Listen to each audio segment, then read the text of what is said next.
अस्सलाम वालेकुम एवरीवन, उम्मीद है आप ठीक ठाक होंगे और खैरियत से होंगे। कुछ दिनों से आपसे गैर हाजिर हूँ टिकटॉक पे और व्हाट्सएप पे। उसकी बुनियादी वजह यह है कि मैं पाकिस्तान में हूँ और तीसरा जो टाइम था वो मैंने इस बाह और अपने खेतों के लिए दिया हुआ है। मैं अपने टाइम को इस तरीके से पाकिस्तान में हमेशा गुजारता हूँ। इस दफ़ा मेरा मकसद है कि मैं इस वीडियो को रिकॉर्ड करूँ एज अ डायरी के तौर पे और आप लोगों के साथ भी अपना एक्सपीरियंस शेयर करूँ। तो पहला मैं कोशिश करूँगा कि मैं बात करूँगा अपनी फैमिली के बारे में। फैमिली में सबसे स्पेशल मेरी अम्मी है जो कि अल्हम्दुलिल्लाह अभी ज़िंदा है, और मेरी दुआ है कि आप सबकी माएँ और वालिदैन ज़िंदा रहे। वालिद साहब बहुत हो चुके हैं, तो मैंने कोशिश किया कि ज़्यादा टाइम अपने वालिदा के साथ मैंने गुजारा है। वालिदा ओवर 80 है, एजड हैं, तो मैं उनको कोशिश करता हूँ, उनके साथ बैठता हूँ, हाथ पाँव का मसाज भी करता हूँ और उसके साथ फ़नी वीडियो बातें करता हूँ ताकि उसकी दिल खुश हो और वो हमारे लिए ज़्यादा उम्र और भी रहे इस दुनिया में और हमारे लिए दुआएं करें।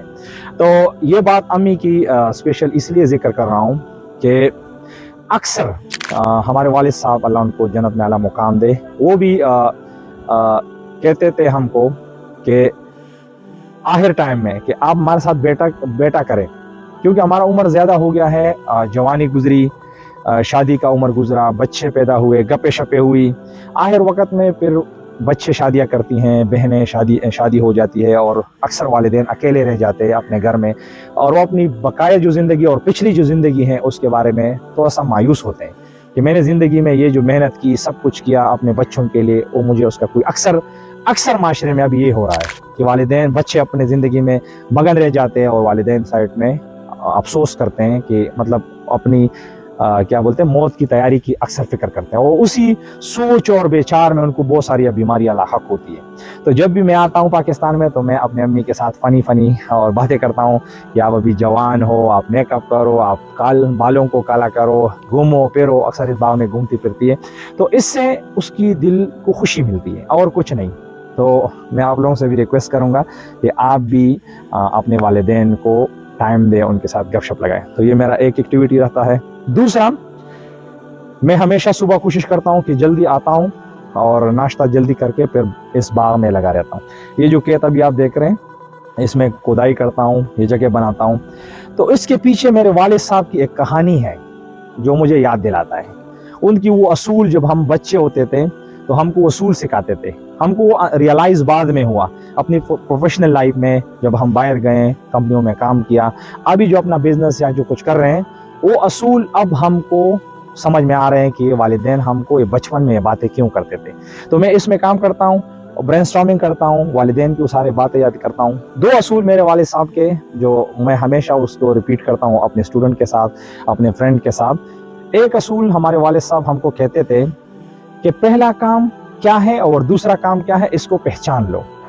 अगर ये असूल आप पहचान गए तो आपकी काम आसान हो जाता है कि कौन सा काम पहले करना है, पहला फिर दूसरा कौन सा काम करना है। मतलब इस खेत में मैं काम करता हूँ तो मैं आया कि यहाँ मैं क्या करूँ। आप अगर थोड़ा इस साइड पे देखें ना तो यहाँ कुछ आपको घास नजर आएगा, हम उस पुश्तों में इसको कबल कहते हैं, पता नहीं आप अपने अपने लैंग्वेज में इसको क्या कहते हैं। एक ग्रास होता है जो नरम होता है, हम खेतों में उगाते हैं अपने जानवरों के लिए।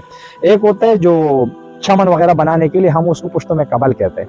आपके ज़ुबान में क्या कहते हैं आपने लाजिम कमेंट करना है और बताना है कि आप उसको क्या कहते हैं। तो मैं क्या करता था, मैंने सोचा कि पहले इसकी ये ग्रास को जो बुझा हुआ जो ख़राब है उसको, वो एक चीज़ वहाँ पड़ा हुआ है, हम उसको पंजे कहते हैं, तो मैं उस पर थोड़ा सा खींचता था ताकि ये जगह थोड़ा सा नज़र आ जाए, ठीक है। और उस सबसे पहले इसको थोड़ा पानी देता था ताकि जगह नरम हो, वो निकालता था, उसके बाद खुदाई करता था और फिर और सफाई करता था। अब अगर आप उल्टा इसको करोगे ना तो आपका टाइम ज़ाया हो जाता है। तो ये हम वाले साहब हमको ये असूल कहते थे। ये तो खेत की हद तक नहीं है। अब हम जब ऑफिस में जाते हैं तो ऑफिस में हमको मॉर्निंग से पता होता है कि पहला काम क्या है, दूसरा काम क्या है, तो आपका पूरा दिन का एक ज़बरदस्त स्केड्यूल बन जाता है। अक्सर लोगों की नाकामी की एक भी ये भी वजह होता है कि वो जानते नहीं है कि मुझे पहला काम क्या करना है, दूसरा क्या काम करना है। ये बहुत बेहतरीन असूल है, उम्मीद है आप लोगों को भी काम आएगा। दूसरा असूल वाले साहब कहते थे कि एक काम दूसरे काम का रेस्ट होता है। मिसाल के तौर पे आप रीडिंग कर रहे हैं और आप रीडिंग में थक गए तो आप लिसनिंग करो, किसी को सुनो। आप लिसनिंग से थक गए तो राइटिंग करो, तो आपका टाइम जाया नहीं होगा और आपको रेस्ट मिलेगा। इस तरह हम ये खेतों में हमको समझाते थे, बचपन होता था ना, तो हम वाले साहब को कहते थे कि सब तो खेल कूदने के लिए जाते हैं और हम आपके साथ काम में, अक्सर थोड़ा सा एक नाराजगी गिला शिकवा भी वाले साहब पे होता था, लेकिन वो अक्सर एक काम करके हम थक जाते थे, बैठ जाते थे, तो वाले साहब कहते ये जाके बच्चे वो काम करो, आपको आराम मिल जाएगा, तो माइंड चेंज हो जाता है, एनर्जी उसके लिए फिर उस तरह आपकी थकावट नहीं होता। तो ये दो असूल, इस तरह के बहुत सारे बातें जो मैं कोशिश करूंगा आने वाले दिनों में आपके साथ शेयर करूंगा।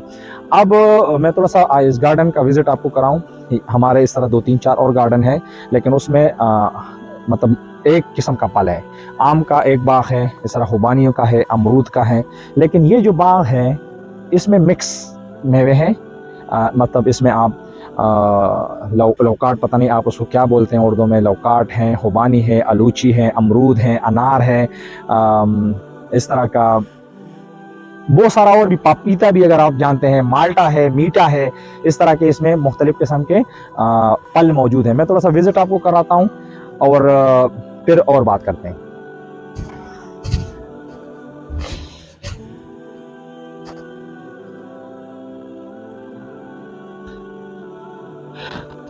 ये मैं आपको बताऊं, ये पपीता है, ठीक है, लेकिन ये आई बिलीव के मर्द हैं, ठीक है। ये मेरा बड़ा भाई है, वो बहुत ज़्यादा जानता है और उसको शौकीन है। यहाँ जितने लोग ये जो डेंगू का मरीज आ जाता है या वाइट सेल का प्रॉब्लम होता है ना, तो हमको बोलते हैं कि प्लीज़ हमको पपीते का पत्ता दो, या पपीता भी मैं आपको दिखाता हूँ, वहाँ फल भी है, ठीक है। तो वो लास्ट टाइम 2-3 दिन पहले एक लड़का आया था, तो उसने बोला पत्ते चाहिए, तो इससे तोड़े उसने, मेरे भाई ने। तो मैंने बोला उस वाले में तो ज़्यादा है, तो वो बोला ये मर्द है, इससे काटो। तो शायद वो थोड़ा सा हिकमत वाला भी है, हकीम साहब भी है, तो शायद उसको ज़्यादा पता होगा। एक और इधर पपीते हैं 2, जिसमें देखो फल भी है, ये थोड़ा इंशाल्लाह अच्छे हो जाएंगे। फिर यहाँ जो भी लोग हैं हम सबको देते हैं, खाते भी हैं, इससे कुछ जूस भी बनाता है मेरे भाई, सबको बुखार मुहार के लिए अच्छा है। और इसको दिखाने का मकसद ये है, जो हमको थोड़ा जानते हैं मर्दान इलाके के नज़दीक जो लोग हैं, अगर उसको फिर चाहिए भी, ज़्यादा तो नहीं है, 3-4 पौधे हैं, हम कोशिश करेंगे और भी उगाएंगे। अगर आपको ज़रूरत है, घर में कोई बीमारी है, तो भी आप बता सकते हैं। तो ये थोड़ा सा कहानी था, जो 2 मेरी टाइम जो मैंने तकसीम किया था फैमिली के लिए और इस खेत और बाग के लिए, ये मैं आपके साथ डिस्कस किया। अभी जो दूसरा मेरा टाइम मैंने डिवाइड किया है मेरे कुलीग के साथ, और जो हमारे लाइन के फील्ड के लोग हैं, मैं उस पर एक और वीडियो बनाऊंगा। मैंने सोचा एक ही में लेके आऊँ, लेकिन मुझे लगता है कि आप बोर होंगे, और आपको मैं नहीं चाहता हूँ कि बोर करूँ। ये एक लड़का है, इसका इंट्रोडक्शन आपके साथ कराता हूँ। रहमत अली नाम है इसका। ये इस बाग में हर चीज़ को देखता है, पानी देता है, खाद देता है, ये गोदी मूदी सब कुछ ये करता है। और मैं इसको हमेशा बस जब भी आता हूँ ये मेरे से तंग होता है, मैं बोलता हूँ ये जो पालतू पौधा है ये निकालो, वो निकालो।